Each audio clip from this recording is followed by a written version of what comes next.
Hello, welcome. You have stumbled upon a dark channel with no light except that illuminates from my phone, and maybe other light that is ominous because this is spooky season and I'm very low tech, but I can definitely keep the lights off. That is something that I'm able to achieve. And as a blind film critic, possibly I'm at an advantage where you are not. So join me for spooky season as I review films appropriate and not. This is Midsomer.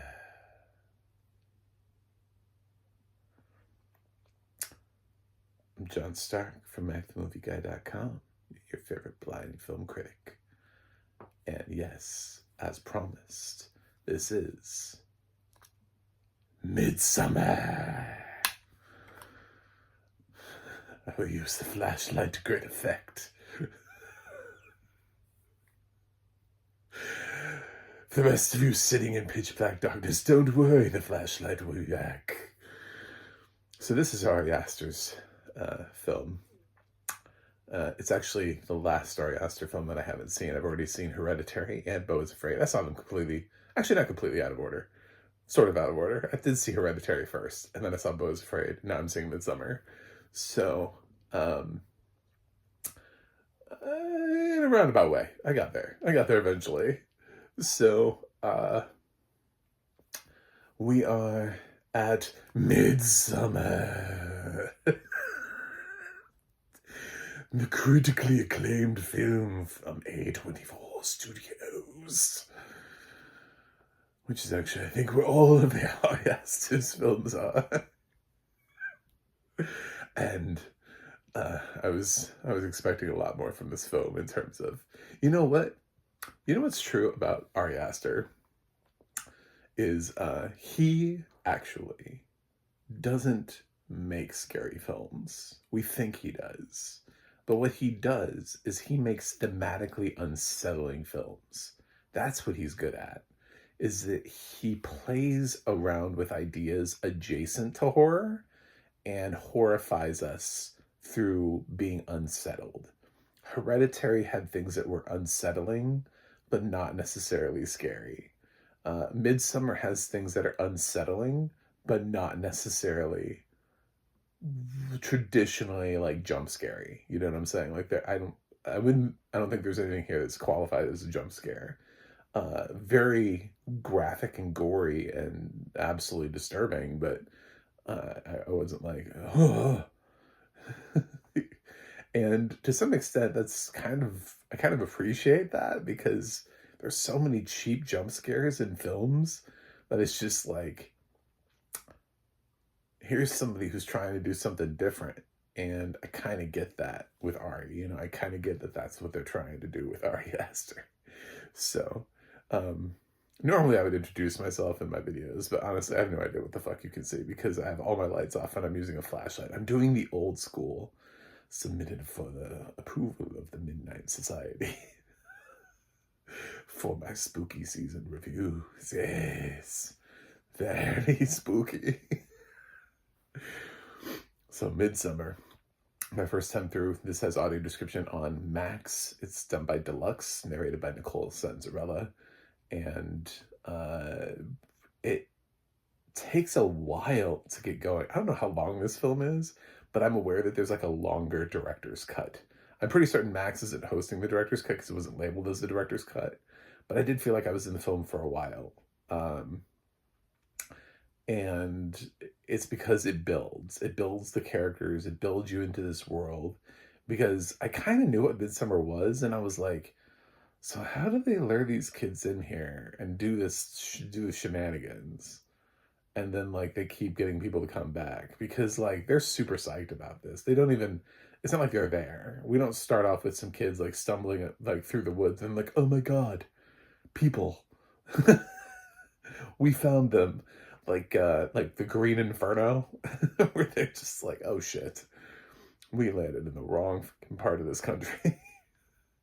Midsummer is no, they're like, oh yeah, we're taking a trip. Uh, we're gonna go to this festival. They're definitely their tour guide fired. Fire that tour guide. But yeah, just some really heavy shit happens in this film. Just like at one point I was just like, does Ari Aster do drugs to write his films? Because some of this stuff is just so bonkers. And I feel that in Beau is Afraid. A little bit in Hereditary. Hereditary has some stuff in it that I was on board with it, with Hereditary. I mean, I get what people are like with Toni Collette, because I think Toni Collette is amazing, and I would have thrown her like 5 Oscar nominations by now.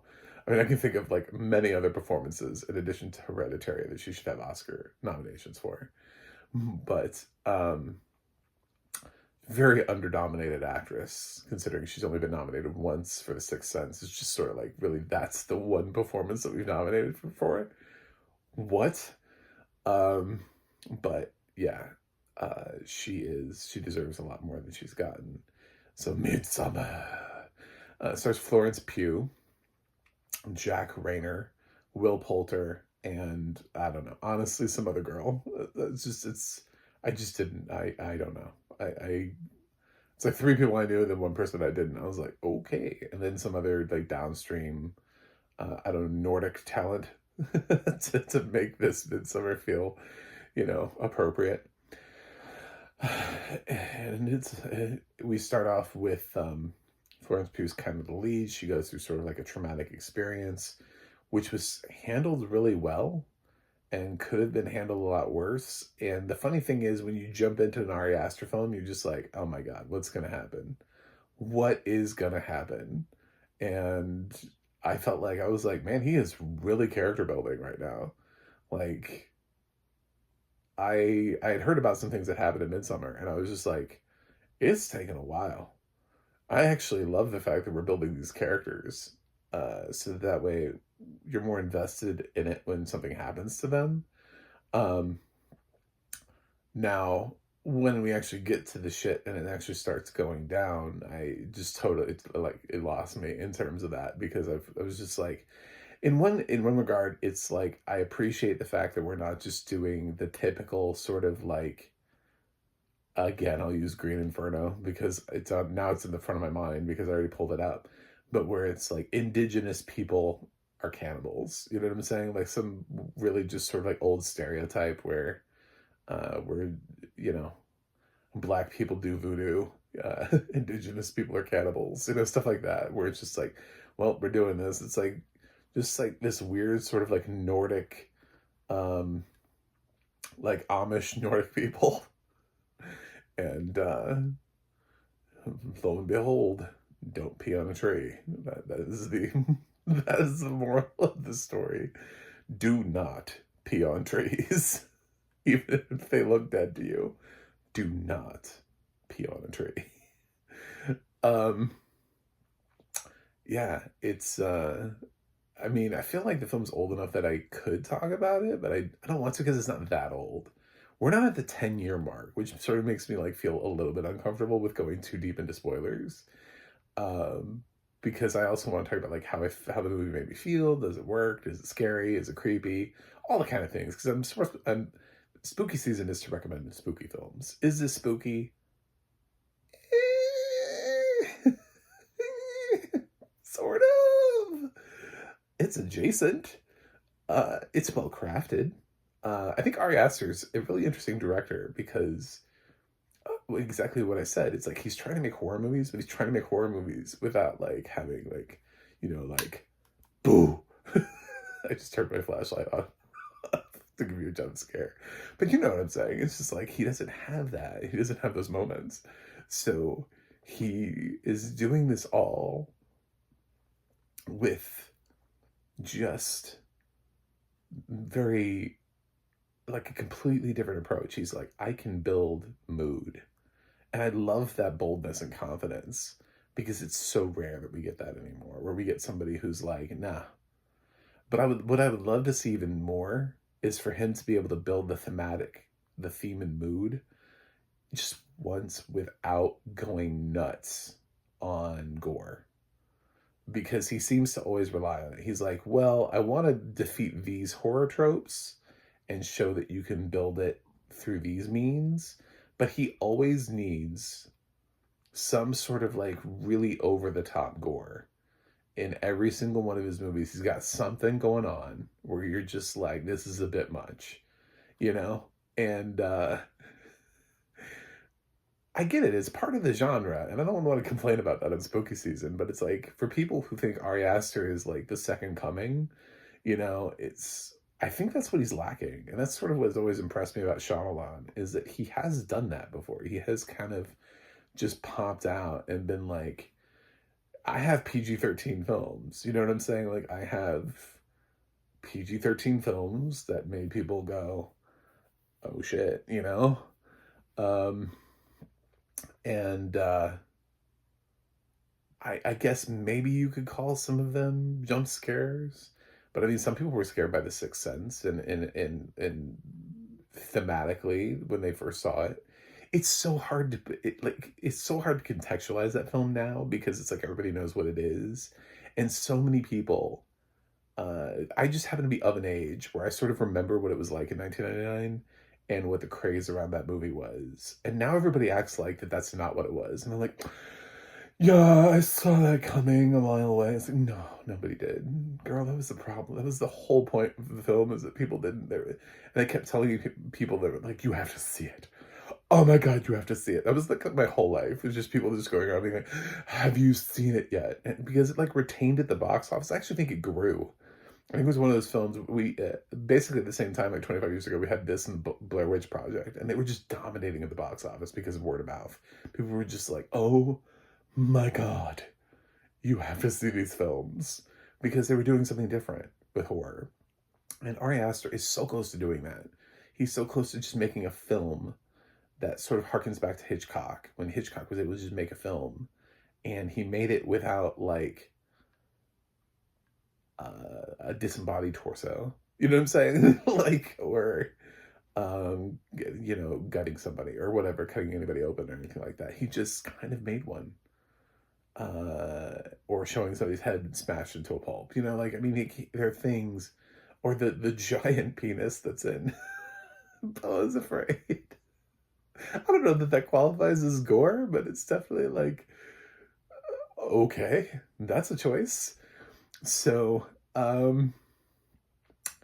yeah, it's just, I feel I want that from him. I want him just once. I want him to show people, show people that he's the real master of it, and just pull it out of his hat, pull the rabbit out of his hat. Hitchcock made so many great mysteries.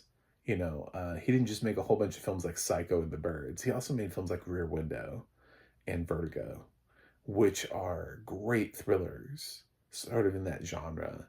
Very twisty, and suspenseful. Just as suspenseful as the other films. And he was able to play around with that sort of style and genre. He didn't always need the gore. Even John Carpenter, arguably, when you look at Halloween, it's not as gory as some of his other films. John Carpenter has a lot more gore in some of his films than he does in his original Halloween film. So, yeah, just play around with that idea. That's what I want from Ari Aster. I feel like Ari Aster has the possibility of one day getting an Oscar nomination through doing that. I feel like if he challenges himself, he's sort of at a point where he could end up writing something. I feel like probably he'll get a writing nomination before he gets a director nomination. I think he has writing credit on Midsomer. I think I'm right about that. So, the performances here are fine. Florence Pugh just kind of stands out. I like Will Poulter and Jack Rayner, but I honestly had a hard time remembering which one was which. Their characters were fairly interchangeable.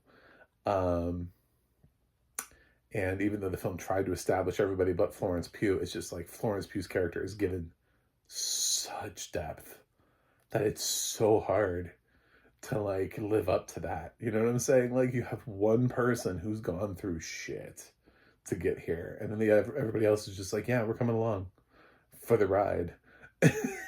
It's just like, all right, I guess maybe cool, whatever. But I don't really know who you guys are. This will be fun. Um, so for like the first 2/3 of this film, it's pretty chill. Honestly, it's pretty chill. It is pretty. It's got some traumatic stuff. There's, I would say, trigger warning on this film. But then again, if you're watching Ari Aster, you don't really get trigger warnings because Ari Aster will throw lots of shit in there. So I don't really like. I feel like you can't really watch Ari Aster films if you're somebody who needs trigger warnings, because he's going to trigger you. He's like, that's his intention of triggering you. I mean, arguably, the same thing that you would have a trigger warning for here, you would have in Hereditary, and in Beau is Afraid. I mean, like, there are a couple of things that sort of thematically that seem to run through his films. So, and then there's like gore. There's just like unrelenting, weird gore in here. So for a Halloween film, I think it satisfies for those people who are looking for weird gore. But for people who are also looking for maybe like elevated horror, I think this is maybe it. I still think I prefer Beau is Afraid as Ari Aster's work, but what I will say is that I'm one of those people. Some people love Hereditary, I think, the most out of all of his work. Some people love Midsomer, though.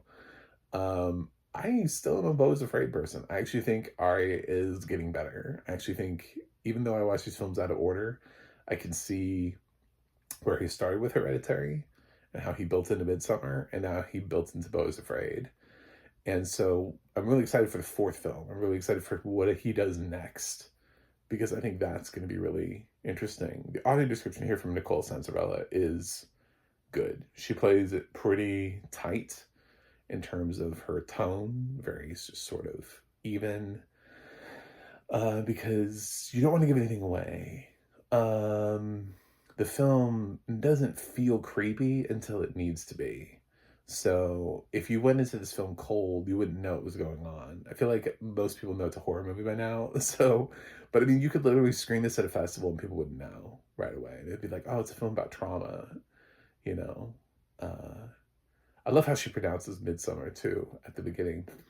She really she goes all in too. Like, the rest of her narration is kind of flat, but she's like, Midsomer. Like, she does it the same way that I did it, which is what really inspired me.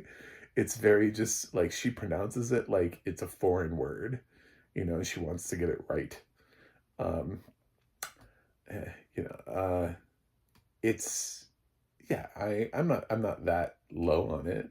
I think maybe I'm going to be lower than some other people who are going to be like, oh my God, is this going to get an A? It's not going to get an A for me. I just kind of like, I didn't really like the third act. It's kind of like, it's a bit much. Because it's kind of like, okay, so where do we go from here? Where do these people go from here after this? Like, if there was Midsomer 2, what would that look like? Like, how do they get more people to ever come back to this village after this? Like, where does that happen? You know what I'm saying? It's one of those films where you go, yes, and then you don't know what the and is. And you're like, fuck me, I don't know. I don't know what happens after this. If you wrote like a 5 years later, like, I don't know. I mean, it's cool. Like, he asks some big questions and he takes some big swings, but what does this mean for the village and for the future of people coming through here for the festivals? And I don't know. So, and also it's really hard to tell. It's like, do they do this all the time, or was it related to peeing on the tree? I think it's related to peeing on the tree. So maybe they don't do this all the time, because that one dude was like, yeah, I come here. These people are chill, I mean, like, he was very much like into the culture of the place. So, maybe it's just a lesson about peeing on trees.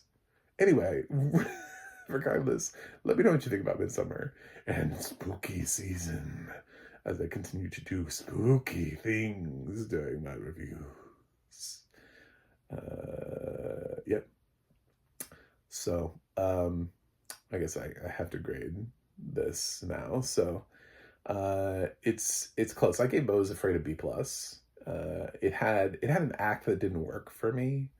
There's sort of a point where after he leaves the doctor's house, there's like a little like segment that just didn't work for me in that film. But then we come back into it and then like finish it, and it's really strong. So there's just like a little chunk of 20 minutes or something. It just didn't work for me. So I would have scored it higher. That's a film that just needed a little bit of editing. That little section needed to be shorter, and I would have been fine. Personally, obviously some other people love the film, but for me, yeah, I really appreciate the character development, and that's why the film is so high. I did, but the third act I didn't like. I was like, it's too much. So even for horror, I was like, well, it's got to make sense. So I'm gonna give Midsomer a B.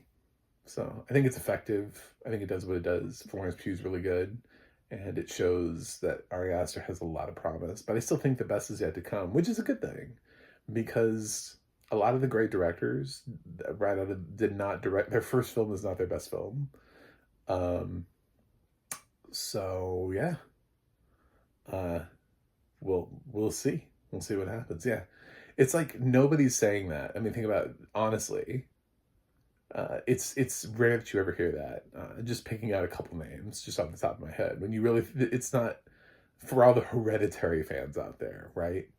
When you think about people like Scorsese, Spielberg, Tarantino, Nolan, nobody's saying that their first films are their best work, because they have some real heavy hitters deep into their body of work. And it becomes really hard to sit there and be like, yeah, they never got any better after their first film. I don't think there are any Nolan fans out there that are like, yeah, following.